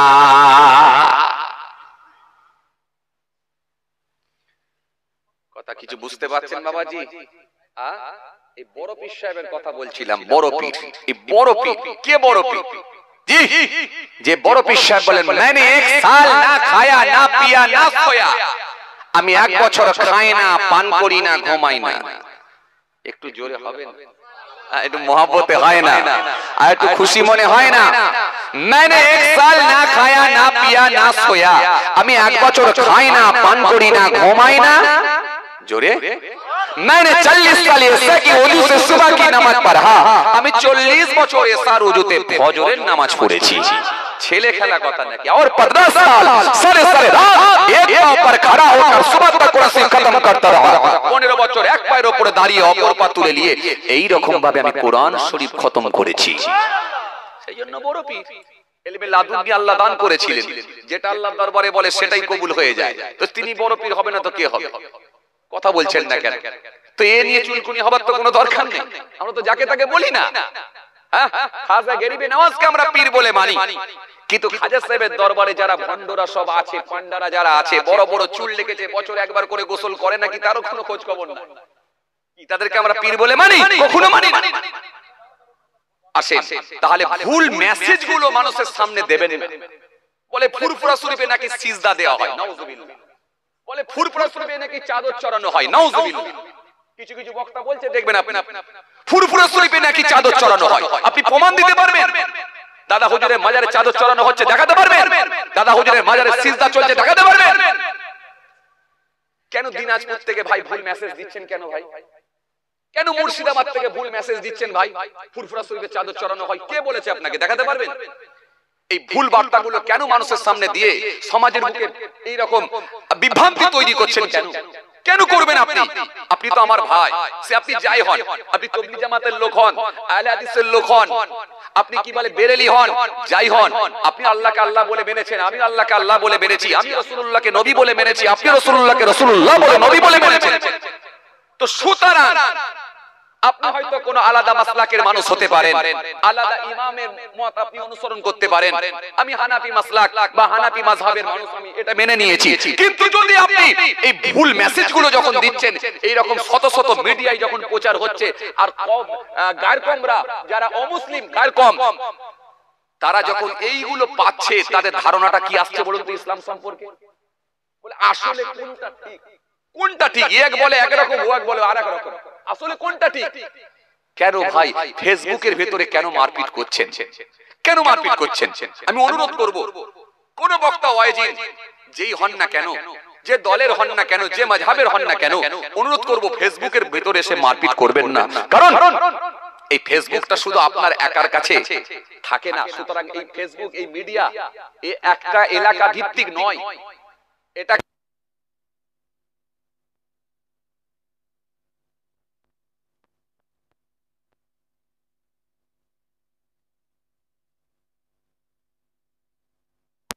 যেটা মানুষের কাছে বিভ্রান্তিকর হয়ে দাঁড়িয়ে যায়, মানুষের কাছে গায়রকমদের কাছে একটা কোনটা ঠিক আর কোনটা ভুল, এই ইসলাম ধর্মকে নিয়ে যেন কুলসিত না করে, ইসলাম ধর্মকে নিয়ে যেন বেফাস মন্তব্য না করে, আমি প্রত্যেকের কাছে হাত জোড় করে অনুরোধ করব। কি কথা ঠিক বলছি না ভুল বলছি? এরকম কথাবার্তা কেন বলবেন? বলবেন না, বলবেন না। খুব বেশি যদি হয়, আপনার জানার দরকার হয়, একটা জায়গায় ডেট করবেন, ডেট করে বসে আলোচনার মাধ্যমে সেটাকে সমস্যা সমাধান করা হবে, সঠিক সলিউশন দেওয়া হবে। সুতরাং আপনি ফেসবুকে কেন ঝগড়া করতে যাবেন? আমি এটুকু বলবো, ঝগড়া করবেন না, অনুরোধ করব, ঝগড়া করবেন না। এজন্য আপনাকে কি বলেছিলাম, বক্তা ওয়াইজিন দাওয়াত করবেন, একটু বুঝে সুঝে করবেন, আর যার হাতে আপনি আত্মসমর্পণ করবেন, নিজেকে বিসর্জন দেবেন, এইরকম পীর মাশায়েখ শায়েখ যাই বলেন না কেন, এটাও কিন্তু একটু দেখে শুনে বুঝে করবেন, নাহলে আপনাকে কিন্তু বরবাদ করে দেবে। কারণ আপনার ঈমান, এটার মূল্য কিন্তু অনেক বেশি। ঈমান ছাড়া যদি কেউ আমল নিয়ে ঢুকে যায়, নাজাত পাবে না, নাজাত পাবে না, নাজাত পাবে না। এজন্য ঈমানের গুরুত্ব কিন্তু অনেক বেশি। চলুন, আমি আপনাদের সামনে এই কথা বলতে গিয়ে একটু বড় পীর সাহেবের কথা বলতে চাইছিলাম। আপনাদের কি কষ্ট হচ্ছে বাবাজি? মাশাআল্লাহ, আলহামদুলিল্লাহ। বড় পীর সাহেবের কথা বলছিলাম, কত বড় আল্লাহর ওলি ছিলেন। এই বড় পীর আব্দুল কাদের জিলানী রাহমাতুল্লাহ আলাইহির দরবারে একজন আলেম আসছেন, আলেম, কিতাবী আলেম, বড় পীরের দরবারে আসছেন, এসে একটু বায়াত হবেন, মুরিদ হবেন, মুরিদ হওয়ার ইচ্ছা পোষণ করেছে, বায়াত হবেন। এখন তিনি টেনশনের মধ্যে পড়ে যাচ্ছে, বড় পীরকে দেখে ভাবছে যে আসলে এত নাম ডাক শুনেছি, সবই ঠিক আছে, কিন্তু আসলে ইনি কত বড় আল্লাহওয়ালা মানুষ বা কত বড় আলেম, সেটা তো আমাকে একটু যাচাই বাছাই করতে হবে। এই জন্য দেখবেন ইবলিস শয়তান সাধারণ আবেদ মানুষগুলোকে খুব বেশি ভয় পায় না, কিন্তু একটা কিতাবী আলেমকে খুব ভয় পায়। কে? ইবলিস শয়তান। ইবলিস শয়তান খুব ভয় পায়। জি, ওয়ালা তাত্তাবিউ খুতুওয়াতিশ শয়তান, আল্লাহ বলে তোমরা শয়তানের অনুসরণ করো না। কেন? ইন্নাহু লাকুম আদুউম মুবিন, নিশ্চয়ই সে হলো তোমাদের প্রকাশ্য শত্রু, প্রকাশ্য দুশমন। কথা শুনছেন? আমার দিকে ধ্যান দেন। এইজন্য ইবলিস আলেমকে, কিতাবী আলেমকে খুব ভয় পায়। 1000 আবেদকে, 1000 ভালো মানুষকে কিন্তু জাহেল লোক ইবাদত করেছে, ভালো মানুষ, এই মানুষকে গোমরাহ করতে ইবলিসের বেশি কোন সময় লাগে না। তাহাজ্জুদের নামাজ আছে, ইশরাকের নামাজ আছে, নামাজ আছে, অনেক নামাজ আছে, কিন্তু এমন একটা ছোট্ট কথা আপনাকে দিয়ে বলিয়ে নেবেন, আপনার ঈমান বরবাদ করে দেবে। কিন্তু একটা আলেমকে ইবলিস খুব ভয় পায়, কিতাবী আলেমকে খুব, ভালো করে শুনেন, ইবলিস খুব ভয় পায়, খুব ভয় পায় কিতাবী আলেমকে। কেন জানেন? একটা কিতাবী আলেমকে যদি ভুলবশত কোনো কাজ করিয়েও নেয় বা বলিও নেয়, সে যদি আবার পরবর্তীকালে সেই কথাটাকে নিয়ে একটু ভাবে, কোরআন হাদিসের মাপকাঠি দিয়ে যদি একটু দেখে নেয়, সে বুঝতে পারবে এটা আমি অন্যায় বলে ফেলেছি, সঙ্গে সঙ্গে তওবা করে আল্লাহর কাছে ফিরে আসবে। কিন্তু একটা জাহেল লোক আসতে পারবে না, সে তো বুঝতেই পারে না। কথা বুঝছেন? যিনি আলেমকে খুব ভয় করে। ইবলিস সাংঘাতিক জিনিস, মরণের বিছানা আপনাকে ছাড়বে না। বড় পীর সাহেবকে পর্যন্ত ইবলিস ধোঁকা দিতে গিয়েছিল, জানেন? বড় পীর আব্দুল কাদের জিলানী রাহমাতুল্লাহ আলাইহি, হুজুর হুজুরের কাছে গিয়ে বললেন, এ বড় পীর আব্দুল কাদের জিলানী, হ্যাঁ হে বড় পীর আব্দুল কাদের জিলানী, শোনো, তুমি আজকে তুমি যা ইবাদত করছো না, তোমার ইবাদতে আল্লাহ রাজি হয়ে গেছে, আল্লাহ সন্তুষ্ট হয়ে গেছে। কে বলছে? ইবলিস। বড় পীর সাহেব বললেন, আমার ইবাদতে আল্লাহ রাজি হয়ে গেছে, তুই আমাকে এই কথা শোনাচ্ছিস যাতে করে আমার মধ্যে একটা অহমিকা আসে? জি, যাতে করে আমার মধ্যে একটা অহমিকা এসে যায়। কিতাবী আলেম তো, কত জ্ঞানী মানুষ। সঙ্গে সঙ্গে বলে, লা হাওলা ওয়ালা কুওয়াতা ইল্লা বিল্লাহিল আলিয়্যিল আযীম। তাওবা আস্তাগফিরুল্লাহ। এই ইবলিস, বেরিয়ে যা, দূর হয়ে যা।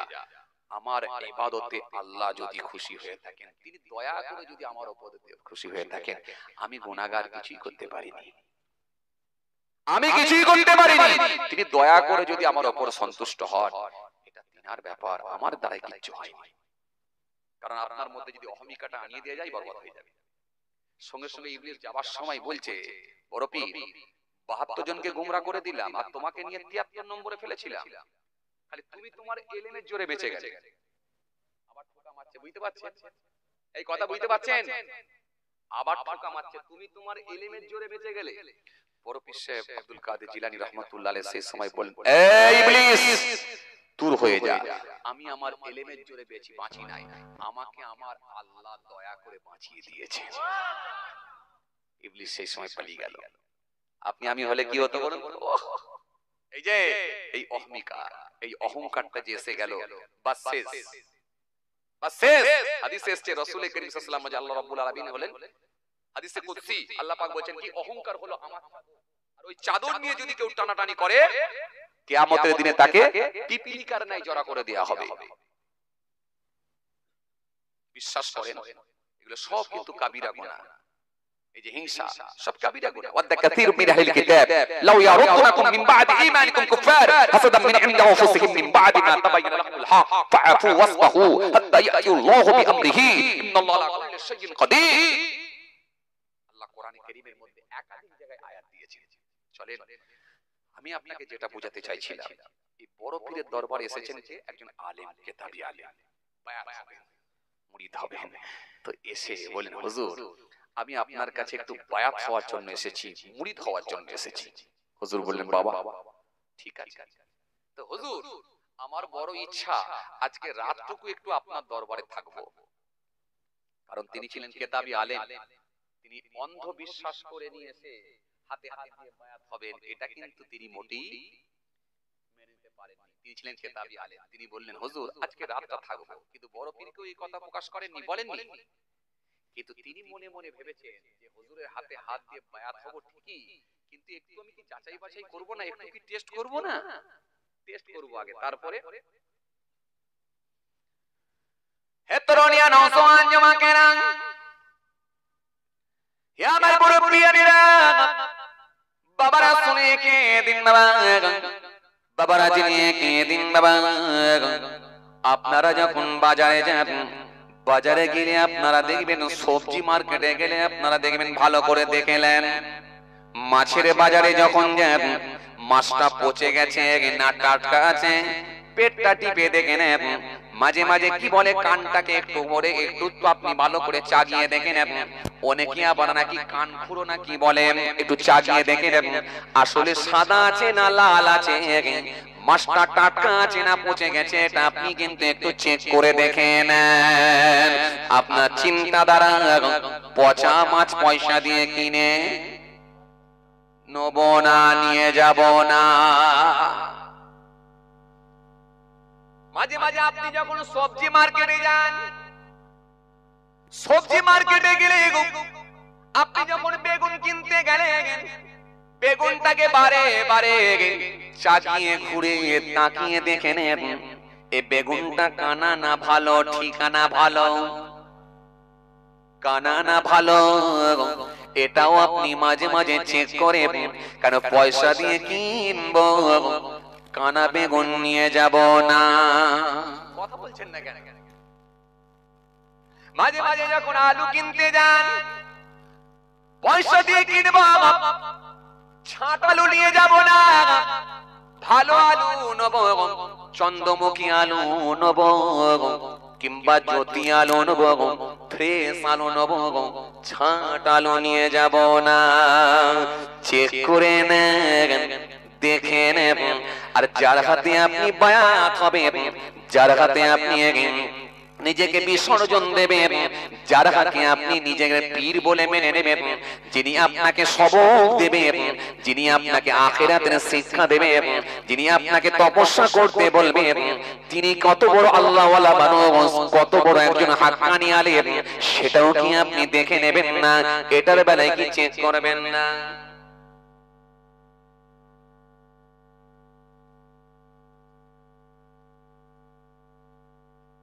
শুনছেন? বড় পীর আব্দুল কাদের জিলানী রাহমাতুল্লাহ আলাইহি হুজুরের হাতে হাত দেব, বায়াত দেব, এটা ঠিকই কথা, কিন্তু আমি কি একটু চেক করব না?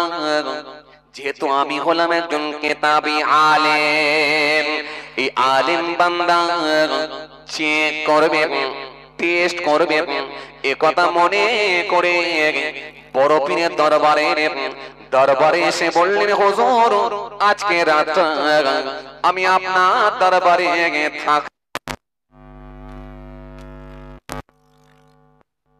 রাতটা আপনার দরবারে থাকবো হুজুর।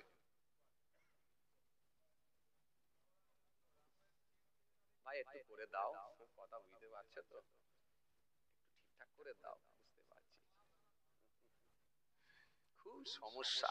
যত সুবিধা তত অসুবিধা, কি বলে? যত সুবিধা তত অসুবিধা, এটাই বাস্তব। আসেন, ইউটিউব শুনে লোক গান শোনা অনেকে বন্ধ করেছে, যদিও একটু কোরআন শরীফ শুনছে, রাসূলুল্লাহর হাদিস শুনছে, বক্তব্য শুনছে, ওয়াজ শুনছে, সেটাও একটা ঠিক। আবার অপর দিক দিয়ে গোলমাল কি জানেন, এক হুজুরের সঙ্গে আর এক হুজুরের কাটিং করে লাগিয়ে দিয়ে, ঝগড়া লাগিয়ে দিয়ে অশান্তি বেড়ে যাচ্ছে, এটাও ঠিক। কথা বুঝতে পারছেন না? হ্যাঁ, তো যাই হোক, কথা বেড়ে যাচ্ছে। আসেন, বড় পীর আব্দুল কাদের জিলানী রাহমাতুল্লাহ আলাইহি হুজুরের দরবারে গিয়ে বলেন, হুজুর আজকে রাতটুকু আপনার দরবারে আমি থাকবো। হুজুর বহু দূর থেকে এসেছি, আমি মুসাফির মানুষ, আপনার দরবারে একটু থাকতে চাই। আর তৎকালীন সময়ে তো ভালো ভালো গাড়িগুলো ছিল না, কি কথা ঠিক কি না? হাঁটা পথ, হেঁটে হেঁটে যেতে হতো, কিংবা সেই মরুভূমির বালুর উপর দিয়ে হাঁটতে হতো এক জায়গা থেকে আরেক জায়গায়, কিংবা সেই উটের পিঠে চেপে বা এইভাবে এক জায়গা থেকে আরেক জায়গায় যাতায়াত করতে হতো। যাতায়াত করাটা খুব কষ্টকর ছিল। হুজুর বড় কষ্ট করে এসেছি, মুসাফির মানুষ।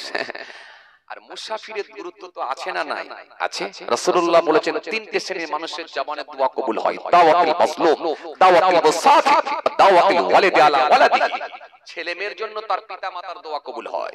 আর যে ব্যক্তিটা জুলুমের শিকার হয়েছে, মাজলুম ব্যক্তি যিনি জুলুমের শিকার হয়েছে, তার জবানের দোয়াটাও কবুল হয়। জোর করে কারোর বাড়িতে আগুন লাগিয়ে দেওয়া হয়েছে, জোর করে পুকুরের মাছ ধরে নিয়ে চলে গেছে, জোর করে খড়ের গাদায় আগুন লাগিয়েছে, ওই মানুষটা যখন জুলুমের শিকার হয়েছে, পৃথিবীর জমিনে ন্যায় বিচার না পেলেও মসজিদে গিয়ে যখন চোখের পানি ছেড়ে আল্লাহর দরবারে কাঁদবে, আমার নবী বলেছেন ওই মাজলুম ব্যক্তির জবানের দোয়াটা আল্লাহর দরবারে কবুল হয়ে যায়। জোরে বলবেন না? আল্লাহর দরবারে কবুল হয় আমার আল্লাহ আর ওই মাজলুম ব্যক্তি যে জুলুমের শিকার হয়েছে, মাঝখানে আর কোনো পর্দা থাকে না, যেটা বলে সেটাই কবুল হয়ে যায়। একটু জোরে বলেন। জি। আরেকটা শ্রেণীর মানুষের দোয়া কবুল হয়, কার? মুসাফিরের জবানে দোয়া কবুল হয়। এখন মুসাফির কারা আপনারা জানেন তো? কত মাইল যেতে হয়? হ্যাঁ, এ নিয়ে আবার অনেক কিছু বিস্তারিত আলোচনা আছে। এই যে 4 রাকাত ফরজটা কেন 2 রাকাত হবে, কেন আপনার জন্য আল্লাহ রোজা ছাড় দিয়েছে, পরে আপনি ঘুরিয়ে রাখবেন কেন, কোরআন শরীফের মধ্যে আয়াত এসেছে। চলুন উনি আবার বৃত্তান্ত আলোচনা করতে গেলে অনেক সময় লেগে যায়। তো যাই হোক বাবাজি আমার ভাইরা, আস্তে আস্তে সাবজেক্টের দিকে, এই সাবজেক্ট ছোট করার চেষ্টা করব।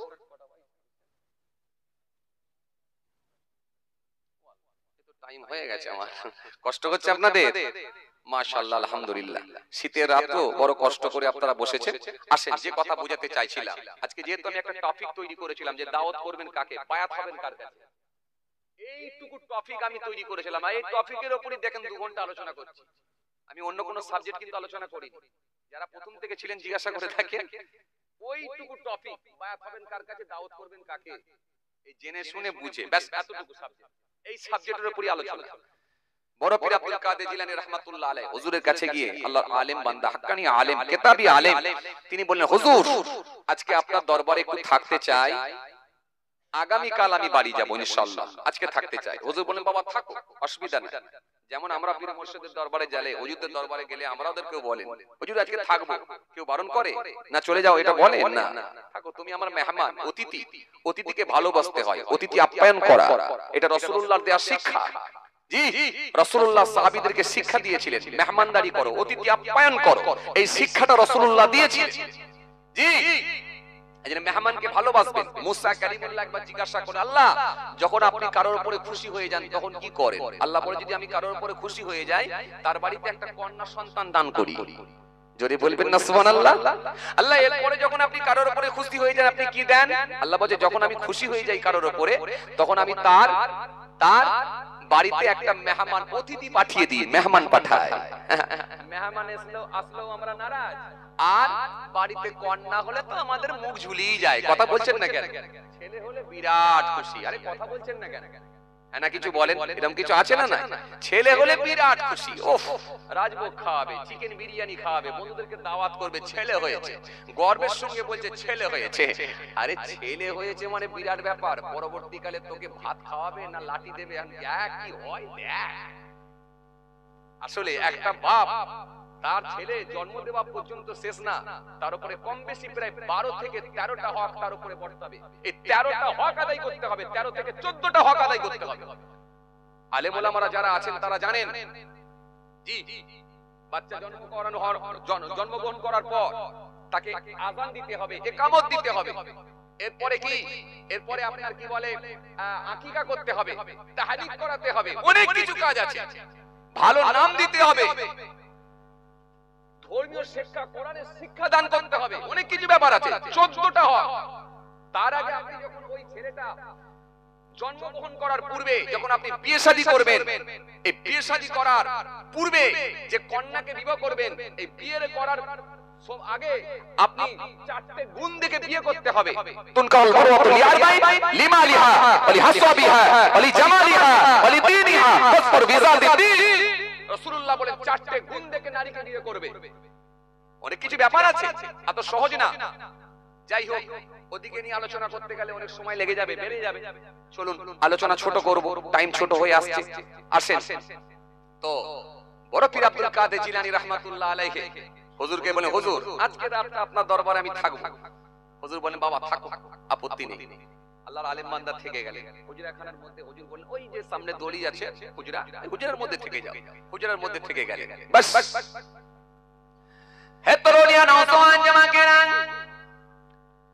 হে আমার মুরব্বিয়ানিরা, বাবারা শুনে কে দিন বাবারা জেনে কে দিন কিতাবের মধ্যে পাওয়া যায় আল্লাহর আলেম বান্দা আস্তে আস্তে আস্তে আস্তে আসর নামাজ খানা আদায় করলে রাত হয়ে গেল। এক মুঠো খানা খেয়ে নিলে রাত হয়ে গেল। রাত অনেকটা গড়িয়ে গেল, অনেকটা গড়িয়ে গেল।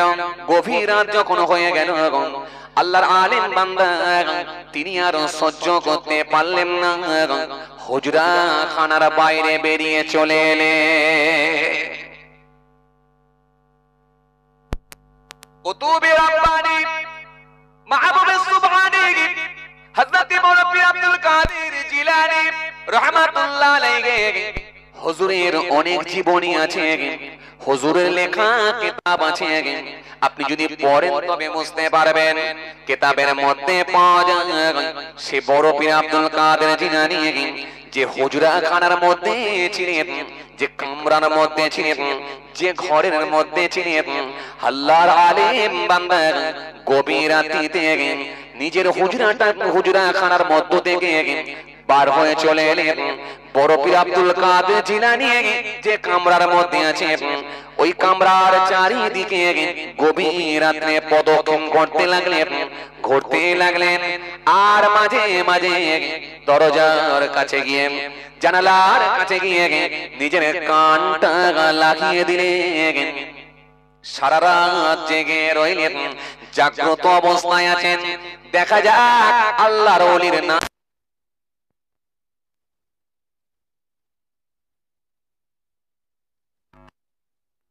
আল্লাহ আল্লাহ বলে জিকির করেন নাকি, একটু দরুদ পাঠ করেন নাকি, কিছু ইন্টারনাল ইবাদত আছে নাকি, সেটা আমি আজকে গোপন ভাবে হুজুরের কিন্তু শুনতে চাই। চিন্তা ভাবনা বুঝতে পারছেন তো? আমরা এখন কি দেখি? বড় দাঁড়িয়ে আছে নাকি, কথা বলছেন নাকি, বড় জুব্বা আছে নাকি, গেটআপ কেমন? আরে এটা তো আল্লাহ দেখি না, গেটআপ আল্লাহ দেখে দেখে না। ইন্নাল্লাহ লা ইয়ানজুরু ইলা সূরাতিকুম আমওয়ালিকুম ওয়ালাকিন ইয়ানজুরু ইলা কুলুবিকুম ওয়া আমালিকুম। আল্লাহ তো গেটআপ দেখেন। ইন্নাল্লাহ নিশ্চয় আল্লাহ তাআলা লা ইয়ানজুরু, নাজারা থেকে ইয়ানজুরু মুজারের থেকে দেখেন না, দেখেন না কি ইলা সূরাতিকুম, সূরা চেহারা এটা তো দেখেন না, দেখেন কি ওয়া আমওয়ালিকুম, তাদের মালও তো আল্লাহ দেখেন না, কদিকে জমি গাড়ি জায়গা কি করেছে কারখানা ভেরি কিছু দেখেন না, দেখেন কি তাদের ওয়ালাকিন ইয়ানজুরু ইলা কুলুবিকুম ওয়া আমালিকুম, দেখেন কেবলমাত্র মানুষের অন্তর আর কর্মটা দেখে নেন, অন্তরটা দেখে নেন আর কর্মটা দেখে নেন, তার কর্মজীবনটা কেমন ছিল আর ভিতরটা কে ছিল। এই যে আল্লাহ ওয়াহিয়াল কলব, এই গোশতের টুকরো কেমন ছিল আল্লাহ এটা দেখে নেন, তার ভিতরটা কেমন ছিল, মনটা কেমন ছিল, মানসিকতা কেমন ছিল। মুখে দাড়ি ছিল সমস্যা নেই, সুন্নতি লেবাস ছিল সমস্যা নেই, কিন্তু জোহরের নামাজ পড়ে এসে মাচায় বসে বসে প্রতিবেশীর মধ্যে কিলিকবাজি করে ঝগড়া লাগিয়ে দিয়েছিল কি? কথা কিছু বুঝতে পারছেন? ঝগড়া লাগিয়ে দিয়েছিল, ভেতরটা কেমন ছিল এটা আল্লাহ দেখে নেবেন।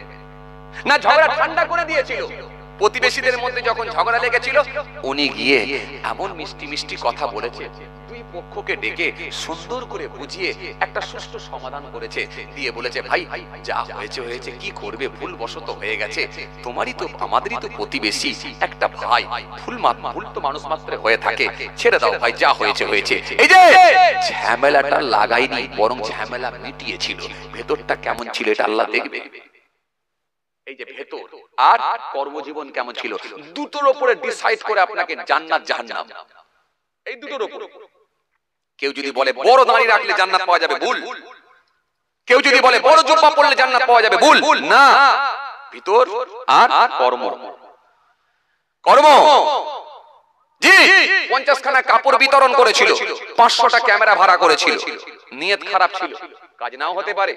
সকালবেলা দোকান খুলেছিল, একটা ভিক্ষুক ভিখারি এসে দোকানের সামনে এসে হাত পেতেছিল, 10টা টাকা আল্লাহর সন্তুষ্টির জন্য দিয়েছিল। একটা শুরুতি ফকির সাহেব, আল্লাহ 10টা টাকা দিচ্ছি, আমি গরিব মানুষ, বেশি পারিনি, 20টা টাকা দিচ্ছি, বেশি পারিনি, আল্লাহ আল্লাহ তুমি কবুল করো। আল্লাহর সন্তুষ্টির জন্য 20টা টাকা দিয়েছিল। পৃথিবীর কোনো মানুষ জানে না, যাকে দিয়েছিল সে জানে, যে দিয়েছিল সে জানে, আর জানে একজন, তিনি হলেন আল্লাহ। বাস কাজ হয়ে যেতে পারে। যে কথা বুঝাতে চাইছিলাম, খুব ভালো করে ধ্যান দেন, খুব ভালো করে ধ্যান দেন ভাইরা আমার, বন্ধুরা আমার, সাথী মহব্বতের ভাইরা। রাতের অন্ধকারে এবারে ওই হুজরাখানার চারিদিকটা প্রদক্ষিণ করছেন কে? আল্লাহর আলেম বান্দা। দেখবো, টেস্ট করে দেখবো কত বড় আল্লাহর ওলি, এটা দেখে নেব, দেখে নেব। কারণ জাহেরি দিকটা ঠিক আছে, কিন্তু বাতিনি দিকটাও আমাকে দেখতে হবে না, আধ্যাত্মিক লাইনটা আমাকে বুঝে নিতে হবে, যেহেতু আমি আলেম। হে তরুণিয়া নওজোয়ান জামাকেরা, হে আমার মুরব্বিয়ানেরা, বাবারা শুনে খেয়ে দিন, বাবারা জেনে খেয়ে দিন।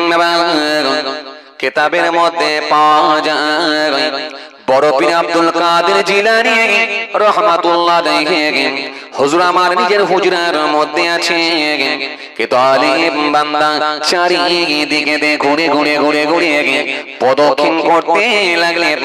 সারা রাত ধরে হুজুর কি এমন ইবাদত করে, কত কে রাত করে জিকির করে, আমি একটু নিজে কানে শুনতে চাই। আস্তে আস্তে গভীর রাত হয়ে গেল, গভীর রাত হয়ে যাওয়ার পরে রাত্রি 12টা 1টা দুটো বেজে গেল, গভীর রাত হয়ে গেল। গভীর রাতে দেখা যায় কি এমন একটা কি যেন একটা আওয়াজ আসে, আওয়াজ আসে। আর বড় পীর সাহেব বলেন, আপনি যদি আমার উপর খুশি হয়ে থাকেন, আপনি আমাকে মোটা করে দেন, আমাকে মোটা করে দেন। রাত কেটে গেল, ফজরের ওয়াক্ত হয়ে গেল। ফজরের নামাজ খানা হুজুর পড়ালেন, ফজরের নামাজ খানা পড়লেন, আল্লাহর আলেম বান্দা পড়ে নিলেন। পড়ে নেওয়ার পরে মনটা চেঞ্জ হয়ে গেল। কি এমন আওয়াজ এলো আমি বুঝতে পারলাম না। আর হুজুর বলেন আমাকে মোটা করে দেন। এই মোটা করে দেন বলে কি বোঝাতে চাইলো তাও বুঝতে পারলাম না। সুতরাং এই হুজুরের হাতে আমি আর হাত দিয়ে বায়াত হব না, মুরিদ হব না। সুতরাং সকাল হয়ে যাবে, আমার এলাকার হুজুর, এলাকার পীর সাহেব, এলাকার হুজুর, এলাকার হুজুরের হাতে হাত দিয়ে বায়াত মুড়িয়ে দামি হয়ে যাব।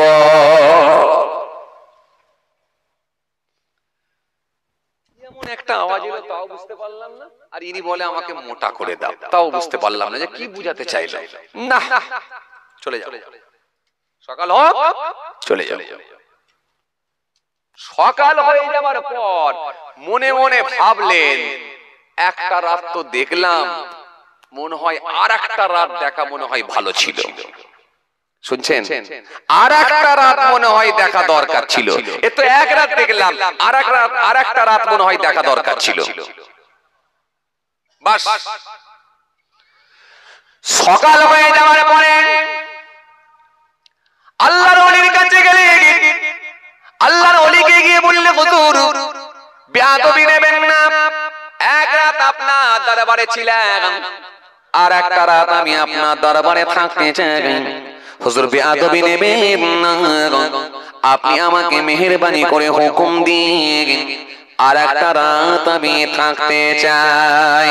কারণ আল্লাহর আলেম বান্দা মনে মনে ভেবেছিলেন, প্রথম রাতে যদিও কিছু না আওয়াজ পেয়ে থাকি, দ্বিতীয় রাতে মনে হয় নিশ্চিত ভাবে কিছু না কিছু আমি আওয়াজ পাবো।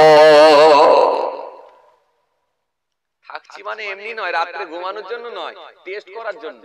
এমনি নয়, আপনারা ভাবছেন এমনি ঘুমাচ্ছেন, না না, ঘুমানোর জন্য নয়, টেস্ট করব। প্রথম রাতে তো কিছু পাইনি, দ্বিতীয় রাতে দেখা যাক কিছু পাচ্ছি নাকি, দেখা যাক। দ্বিতীয় রাতে আস্তে আস্তে জোহরের নামাজ হয়ে গেল, খাওয়া দাওয়া হয়ে গেল, আসরের নামাজ হয়ে গেল, মাগরিবের নামাজ হয়ে গেল, এশার নামাজ হয়ে গেল। এক মুঠো খাওয়া দাওয়া করে নিয়ে আল্লাহর আলেম বান্দা সেই সময় বলেছিলেন, আজকে রাত আমি একটু টেস্ট করে দেখব, দেখা যাক আজকে কি হয়।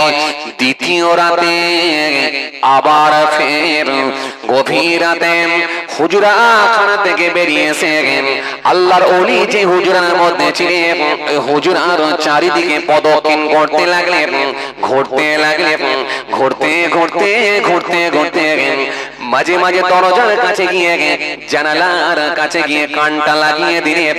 হুজুর কি এমন ইবাদত করেন নিজে কানে শুনতে চায়। হুজুর রাত্রিতে তেলাওয়াত করেন নাকি, জিকির করেন নাকি, দরুদ শরীফ পাঠ করেন নাকি, আজকে আমি নিজে কানে একটু শুনতে চাই।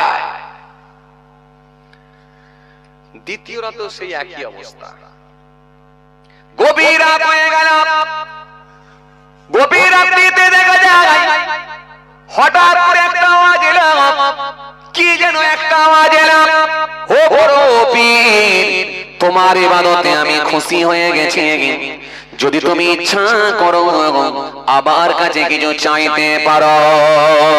বড় পীর সাহেব সেই সময় বললেন, ও আমার আল্লাহ, যদি আপনি আমার উপর খুশি হয়ে থাকেন, আপনি যদি আমার উপর রাজি হয়ে থাকেন, তাহলে আপনি আমাকে মোটা করে দেন। একই আওয়াজ, একই আওয়াজ। লোকটি মনে মনে ভাবলো, দুরাত দেখে নিয়েছি মানে আমি কনফার্ম হয়ে গেছি, আর নয়, সকাল হবে বাড়ি চলে যাব। কারণ আমি পরীক্ষা করি বায়াত হব বলেছিলাম, টেস্ট করে যাচাই বাছাই করি আমি বায়াত হব বলেছিলাম। সুতরাং আমার যখন মনোপুত হয়নি, ফজরের নামাজ খান আদায় করলেন, খুব চিন্তিত হয়ে পড়লেন, এত কষ্ট করে বহু দূর থেকে এলাম, যাব কি যাব না, যাব কি যাব না। আবার মাথায় ঢুকে গেল ইসলাম এমন একটা ধর্ম আমার রাসূল শিখিয়েছেন, সুতরাং তিনবার করে করা হলো ভালো সুন্নাত। কারণ ওযু যখন আমরা করি নাকের মধ্যে পানি দিই কবার, কথা বলো, তিনবার। কুল্লি যখন করি কয়বার আমরা করি, জোরে বলো, তিনবার। মাথা মাসা যখন আমরা করি কয়বার করি,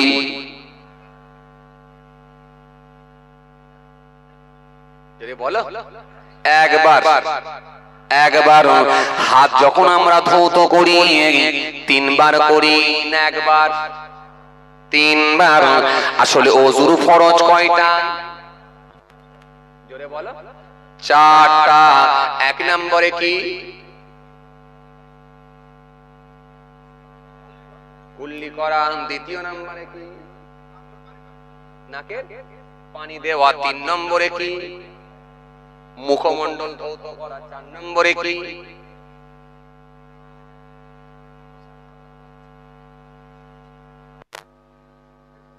মাথা মাসা করা। তাহলে চারটে হয়ে গেল। পা তো ধরনি মনে হয়,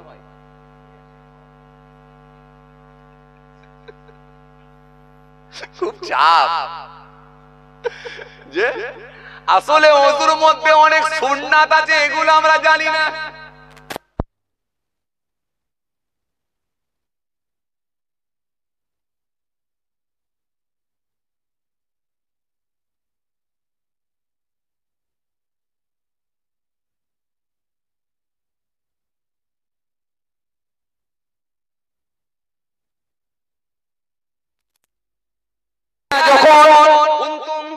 তোমরা ইচ্ছা করবে ইলা সালাত নামাজের জন্য ফাগসিলু ধৌত করো উজুহাকুম, তোমাদের মুখমণ্ডল, চেহারা। চেহারা। তাহলে এক নম্বরে কি,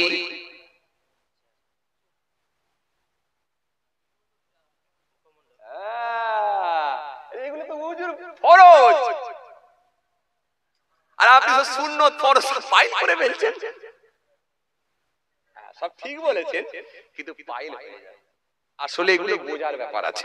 ফাগসিলু ধৌত করো উজুহাকুম, তোমাদের মুখমণ্ডল, ওয়াইদিয়াকুম ইলাল মারাফিক, ওয়াইদিয়াকুম তোমাদের হাত ইলাল মারাফিক, কোনই পর্যন্ত, টাকনা পর্যন্ত অংশ মাসা করো।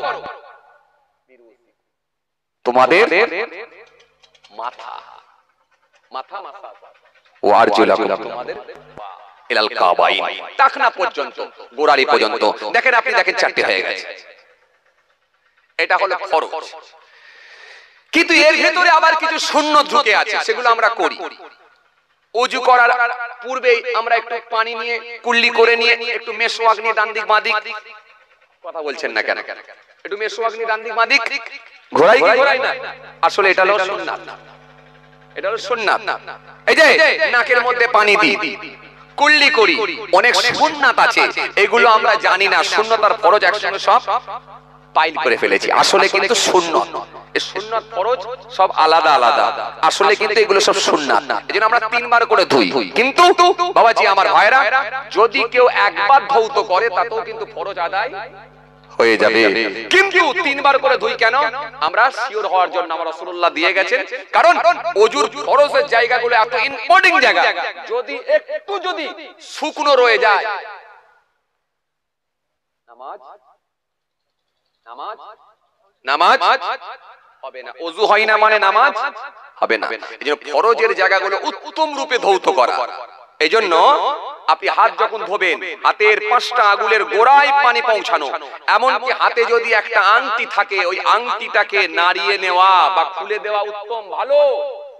মহিলারা চুড়ি পরে থাকলে এই চুড়িটাকে ভালো করে নাড়িয়ে নেওয়া, যাতে করে শুকনো থাকার কোনো সন্দেহ না থাকে।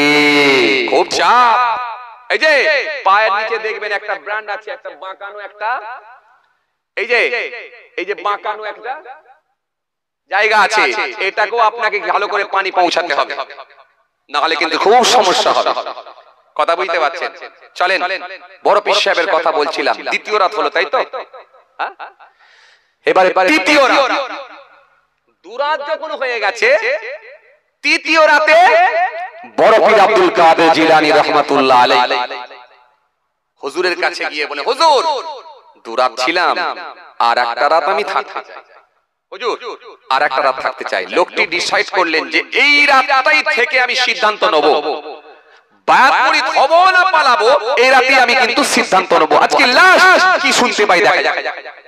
তৃতীয় রাত, তৃতীয় রাতে হুজুরের দরবারে পাইবেন, হুজুরের হাতে হাত দেবেন, হুজুরের কাছে গিয়ে পৌঁছে গেলেন।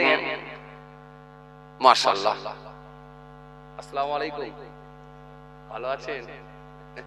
আসেন, মাশাআল্লাহ। যাই হোক, আমরা সকলেই চিন্তা মুক্ত, কি কথা ঠিক কি না? আমরা সকলেই টেনশন মুক্ত, ঠিক কি না? মাশাআল্লাহ, আপনারা সকলেই চেনেন আলহামদুলিল্লাহ। খুব প্রবীণ আলেম, খুব প্রবীণ ওয়াইজিন, আল্লাহর শুকর, মাশাআল্লাহ। শরীর কেমন আছে?